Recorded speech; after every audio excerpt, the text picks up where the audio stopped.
Public university student association কর্তৃক আয়োজিত ঈদ পুনর্মিলনী 2024 অনুষ্ঠান অনুষ্ঠিত হয়েছে। 22 জুন রোজ শনিবার সকাল 10 ঘটিকার সময় জোহান ড্রিম ভ্যালি পার্কে এ অনুষ্ঠানের আয়োজন করা হয়। উক্ত অনুষ্ঠানে উপস্থিত ছিলেন বিভিন্ন বিশ্ববিদ্যালয়ের শিক্ষক শিক্ষিকা ও শিক্ষার্থীবৃন্দ। বিশ্ববিদ্যালয়ের শিক্ষক শিক্ষিকারা শিক্ষার্থীদের উদ্দেশ্যে বিভিন্ন উপদেশমূলক বক্তব্য প্রদান করেন। যারা অক্লান্ত পরিশ্রম করে এই কমিটি তথা এই সংগঠনটি দাঁড় করিয়েছে, তাদের সেই অকুণ্ঠ যে সমর্থন জানানোই নয়, তাদের সেই কল্যাণকর পদক্ষেপের সাথে আমি নিজেকে একাত্মতা ঘোষণা করে সেই রাজশাহী থেকে আজকে এখানে অংশ নিতে পেরে আমি কৃতজ্ঞ এবং ধন্য মনে করছি। আপনারা সবাই পিতামাতার সোনালী স্বপ্ন নয়, আমি বলবো যে এই দক্ষিণবঙ্গের অথবা খুলনা বিভাগের অথবা সারা বাংলার সোনালী স্বপ্ন। আমরা যে পদ্ধতিটা এবার অবলম্বন করেছি, যারা গরিব মেধাবী বিভিন্ন বিশ্ববিদ্যালয়ে পড়ে তাদেরকে আমরা থাকা খাওয়ার জন্য 6,000 টাকা করে দিব। এই যে একটা মেসেজ, এই মেসেজটা আছে বড়। যদি এরকম থাকে আমাদের সাথে যোগাযোগ করতে হবে। আমাদের ফান্ড আছে, আল্লাহর রহমতে আমাদের যথেষ্ট ফান্ড আছে। আমাদের এই দুসাসের সাথে যারা ঢাকা বিশ্ববিদ্যালয়ে অধ্যয়নরত ছিল, আমাদের এখন অনেকের নাম বলতে পারি, ডিসি মহোদয় সহ অনেকে আছে যারা আমাদেরকে এই দানের ক্ষেত্রটা তৈরি করে দেয়। এমপি মহোদয় সহ দানের ক্ষেত্রটা তৈরি করে দেয়। আমরা যারা লোকালি থাকি আমরা এইগুলো বাস্তবায়ন করি। আপনাদেরও সামনে কিন্তু অনেক চ্যালেঞ্জ আছে। বাংলাদেশের জনসংখ্যা কীরকম? অনেক বেশি না? কিন্তু কম্পিটিশনটাও কিন্তু অনেক বেশি। পাবলিক ভার্সিটিতে ভর্তি হওয়া একটা চ্যালেঞ্জের ব্যাপার। আবার চ্যালেঞ্জ এখানে থেমে যাচ্ছে না। আবার সবাইকে যে বিসিএসের জন্য লাফায় পড়তে হবে এমনও কিন্তু কোনো কথা নাই। তোমাদের উদ্দেশ্য থাকবে যে এই প্ল্যাটফর্মগুলো থেকে যে যতটুকু পারে নিয়ে নিজেকে তৈরি করবার জন্য। কারো অর্গানাইজ করতে জেনাদার ছেলেমেয়েরা, এই তো হয়ে গেল। তো এত চুলচিড়া বিশ্লেষণ করাটা আমাদের দরকার নাই যে কে অর্গানাইজ করছে, এটাকে পাবলিকিয়ান নাকি পৌসাস, কত রকমের, এগুলো ভাববারই দরকার নাই। তো শুধু এত কনফিউশন কি দরকার আমাদের? যারা মনে করো একটু এক্সট্রোভার্ট, যারা বাইরে গিয়ে ভালো করতে পারবে, কনফিডেন্স আছে, তারা নন গভর্নমেন্ট জবের জন্য ট্রাই করতে পারো। নন গভর্নমেন্ট জবে স্ট্রাগল অনেক বেশি, কিন্তু লেগে থাকতে পারলে ভালো পজিশনে যাওয়া সম্ভব।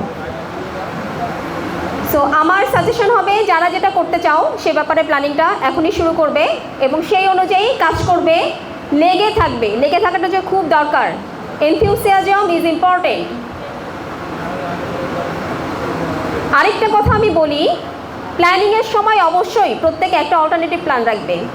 আমার মনে হয় এখানে অনেকেই আছো যারা ইউনিভার্সিটিতে ভর্তি হওয়ার সময় প্ল্যান ছিল মেডিকেল পড়বো, অথবা প্ল্যান ছিল ইঞ্জিনিয়ারিং করবো, এছাড়া আর কিছু পড়বো না, অথবা ঢাকা ইউনিভার্সিটিতেই পড়বো, এর বাইরে হলে আমি আর কিছু পড়বো না।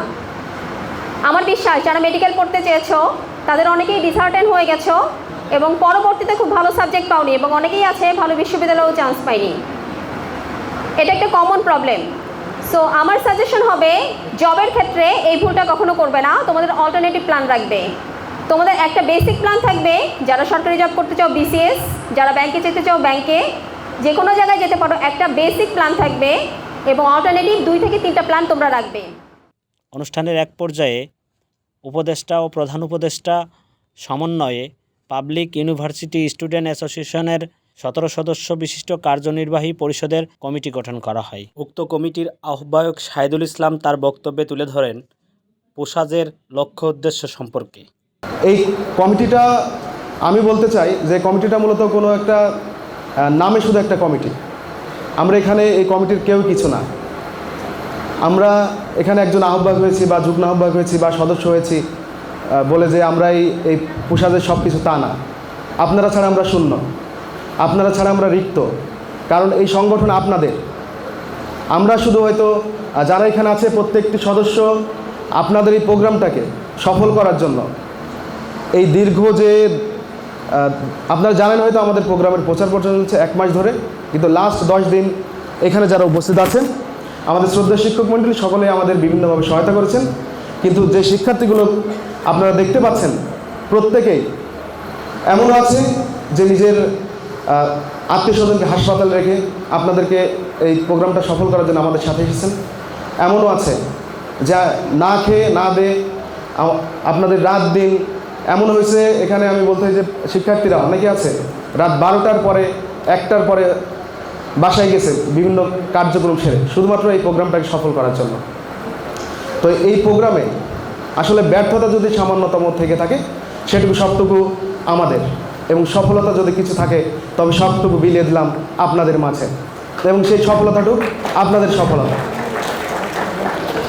আমরা আশা করি ভবিষ্যতে আপনারা পোশাকের সাথে থাকবেন এবং আমরা সবাই মিলে আগামীতে ইনশাল্লাহ আরও বৃহৎ পরিসরে একটি সুন্দর অনুষ্ঠান উপহার দেব। এখানে আমি আরেকটা বিষয় পরিষ্কার করতে চাই যে আমাদের শ্রদ্ধেয় শিক্ষক মণ্ডল বলেছেন ব্যক্তি যে রাজনীতির কথাটা উঠে এসেছে, অনেকেই ভাবে যে পাবলিক ইউনিভার্সিটি স্টুডেন্টদেরকে নিয়ে অনেকেই পলিটিক্স করবে।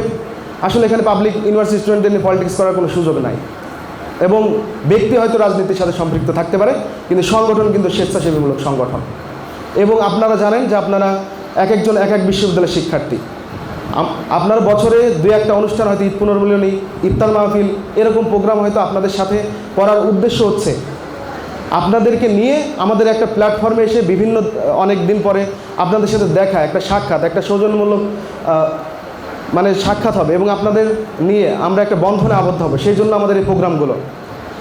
আপনারা কেউ যদি বলে এই সংগঠনটাকে নিয়ে রাজনীতি করা হচ্ছে, এবং সংগঠনটার মূল উদ্দেশ্য কিছু মানুষ আছে যারা পলিটিক্যাল যে মোটিভ আছে সেগুলো হাসিল করার জন্য এই সংগঠনটাকে করা হয়েছে, তাহলে আমি বলতে চাই তারা ভুল ভাবছেন এবং শিক্ষার্থীদেরকে ভুল বোঝাচ্ছেন।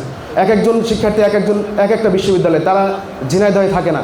ঝিনাইদহে রাজনীতি করবে কাদের নিয়ে? যারা ঝিনাইদহে স্থানীয়, যারা ঝিনাইদহে জেলা পর্যায়ে রাজনীতি করে তাদের নিয়ে ঝিনাইদহে পলিটিক্স করার সুযোগ আছে, কিন্তু পাবলিক বিশ্ববিদ্যালয়ের শিক্ষার্থীদের নিয়ে পলিটিক্স করার কোনো সুযোগ এখানে নেই। তো আমাদের সবার পক্ষ থেকে আমি বলতে চাই আমাদের পুশাজের ভবিষ্যৎ পরিকল্পনা এবং পুশাজের বিভিন্ন যে সকল কর্মকাণ্ড হবে তার কিছু নথিপত্র আমি এখানে আপনাদের মাঝে বলবো। এবং সবচেয়ে প্রথমে যেটা বলতে চাই এটা হচ্ছে স্বেচ্ছাসেবীমূলক সংগঠন, এবং এই সংগঠনের মাধ্যমে ভবিষ্যতে সারা বাংলাদেশে আমাদের পরিকল্পনা আছে আমরা বিভিন্ন বিশ্ববিদ্যালয়ে, আমাদের জেলায় এই সংগঠনটাকে আমরা এস্টাবলিশ করব। Public university student association of Jhenaidah, এবং এরা শিক্ষার্থী কাজ করবে। কোনো শিক্ষার্থী যদি অর্থাভাবে ভর্তি না হতে পারে তো সেই সকল শিক্ষার্থীদেরকে ভর্তির দায়িত্ব নেবে শিক্ষকদের সাথে নিয়ে, বিভিন্ন জনপ্রতিনিধির সাথে নিয়ে আমরা তাদেরকে নিয়ে আমরা সেই সকল শিক্ষার্থীদের পাশে দাঁড়াবো। এখানে আসলে হবে কি, বিভিন্ন সিনিয়র শিক্ষার্থী থাকবে বিভিন্ন বিশ্ববিদ্যালয়, অনেকে হয়তো কোম্পানি সিও থাকবে, অনেকে হয়তো আপনার লিডার হবে, অনেকে ব্যাংকার হবে, অনেকে বিসিএস ক্যাডার হবে, অনেকে বড় বড় কোম্পানির অফিসার হবে। বিভিন্ন এখানে যারা আসবে প্রত্যেকেই সারা বাংলাদেশের কোনো না কোনো দিন প্রতিনিধিত্ব করবে। এবং আমি বিশ্বাস করি আপনারা এখানে আসলে যখন একটি প্ল্যাটফর্মে একই বন্ধনে আবদ্ধ হবেন, যখন একটা সম্প্রীতির সম্পর্ক তৈরি হবে। ঝিনাইদহ আমাদের শিকড় না? অবশ্যই ঝিনাইদহ আমাদের শিকড়। যখন আমি একটা জব সেক্টরে যাচ্ছি তখন কিন্তু দেখা যাচ্ছে আমারই ঝিনাইদহের কোনো বড় ভাই সেই জব সেক্টরে ভাই বানিচ্ছে, আমি কিন্তু তাকে চিনি না, তাহলে কিন্তু আমার আন্তরিকতা সেই কাজটা আর করবে না। কিন্তু যখন দেখবে যে না এই স্টুডেন্টটা হচ্ছে আমার ঝিনাইদহের এবং পুশাজে গিয়ে আমি তার সাথে পরিচিত হয়েছি, তখন কিন্তু সেই শিক্ষার্থী আপনাদেরকে সর্বত্র সহযোগিতা করবে বলে আমি বিশ্বাস করি।